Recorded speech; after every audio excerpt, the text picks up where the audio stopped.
স্থানীয় সময় বুধবার ইরানের ফার্স প্রদেশে একটি সরকারি ভবনের ফটক ভাঙার চেষ্টা করলে পুলিশি বাধার মুখে পড়েন বিক্ষোভকারীরা। পুলিশের সঙ্গে চলে ব্যাপক সংঘর্ষ।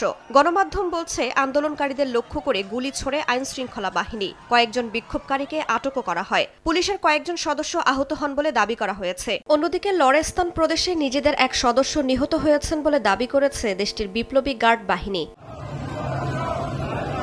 ব্যাপক মুদ্রাস্ফীতি ও ইরানের মুদ্রা রিয়ালের দরপতনের জেরে দেশ জুড়ে চলছে বিক্ষোভ। বৃহস্পতিবার পঞ্চম দিনের মতো তেহরান, কারাজ, হামেদান সহ বিভিন্ন শহরে বিক্ষোভ হয়। এর আগে আন্দোলনের মুখে পদত্যাগ করেন ইরানের কেন্দ্রীয় ব্যাংকের গভর্নর মোহাম্মদ রেজা ফারজিন। পরে অর্থনৈতিক চাপ সামলাতে নতুন গভর্নর হিসেবে নিয়োগ দেওয়া হয় আব্দুল নাসের হেম্মাতিকে।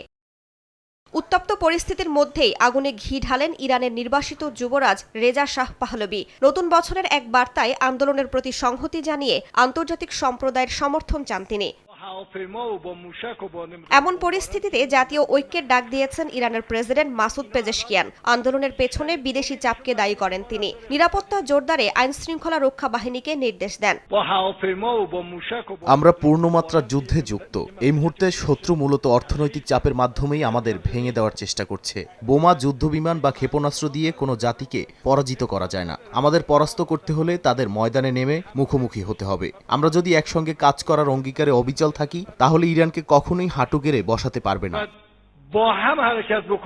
গেল রোববার তেহরানের খোলা বাজারে মার্কিন ডলারের বিপরীতে ইরানের রিয়ালের মান রেকর্ড সর্বনিম্ন স্তরে পৌঁছায়। এরপরই বিক্ষোভ ও ধর্মঘট শুরু করেন নাগরিকরা।